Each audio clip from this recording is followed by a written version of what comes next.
Asia কাপত সোণৰ জয় তেজপুৰত যোগাসন খেলুৱৈ মামু বায়ানক সম্বৰ্ধনা অগ্ৰণী মহিলা সমাজৰ মালয়েছিয়াৰ কুৱালালামপুৰত অনুষ্ঠিত পঞ্চম যোগাসন স্পৰ্টছ এছিয়া কাপ 2026ত একাধিক সোণৰ পদক জয় কৰি অসম তথা দেশলৈ গৌৰৱ কঢ়িয়াই অনা আন্তঃৰাষ্ট্ৰীয় যোগাসন খেলুৱৈ মামু বায়ানক বৃহস্পতিবাৰে তেজপুৰস্থিত শোণিতপুৰ জাৰ্নেলিষ্ট ইউনিয়নৰ সভাকক্ষত অগ্ৰণী মহিলা সমাজে সম্বৰ্ধনা জনায়। এই প্ৰতিযোগিতাত 7খন দেশৰ খেলুৱৈয়ে অংশগ্ৰহণ কৰে। সামগ্ৰিকভাৱে ভাৰতে শ্ৰেষ্ঠ দলৰ খিতাপ অৰ্জন কৰে। ছিংগাপুৰ দ্বিতীয় আৰু হংকং তৃতীয় স্থান লাভ কৰে। প্ৰতিযোগিতাৰ ট্ৰেডিশ্যনেল চ'ল' শাখাত মামু বায়ানে সোণৰ পদক অৰ্জন কৰে।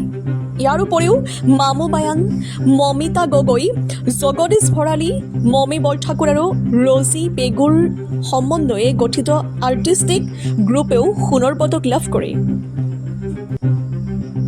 আনহাতে আৰ্টিষ্টিক পেয়াৰ শাখা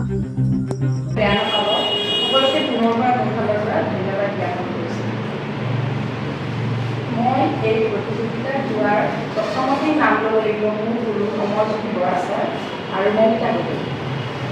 যিহেতু সৰুৰে পৰাই যোগাসন আৰম্ভ কৰে, কিন্তু মই আৰম্ভ কৰিছোঁ 42 বছৰ বয়সৰ পৰা। কঠোৰ পৰিশ্ৰম কৰিব লগা হৈছে। মই সৰুৰে পৰা খালি নাচিছিলোঁ 7 বছৰ বয়সৰ পৰা, আৰু মই খেলিছিলোঁ এথলেটিকত। মই সদায় স্কুলতে হওক, আৰু আগতেতো ইমান নাছিলে, মানে আমি যি বহাগ বিহুৰ খেল বা যিকোনো খেলত মই জইন কৰিছিলোঁ এথলেটিকত, দৌৰিছিলোঁ, সেইটোহে আছিলে মোৰ আগতে। তাৰপাছতে মই মহিলা জগতৰ লগত বহুত আগৰ পৰাই জড়িত, বিশেষকৈ যোগাসনত মই 18 চনৰ পৰাহে মই জড়িত হৈ আছোঁ। এতিয়া মোৰ বয়স 42 বছৰ। আচলতে যোগাসন সকলোৱে কৰিব লাগে। সকলোৱে জানে যে যোগাসন খেল বা প্ৰতিযোগিতা বা এইবোৰ নহয়, মানুহৰ জীৱনশৈলী হিচাপে ব্যৱহাৰ কৰিব লাগে। কাৰণ আমি সকলোৱে জানো যোগাসনৰ পৰা সুস্বাস্থ্যৱান হয়, লগতে আত্মবিশ্বাসী হয়।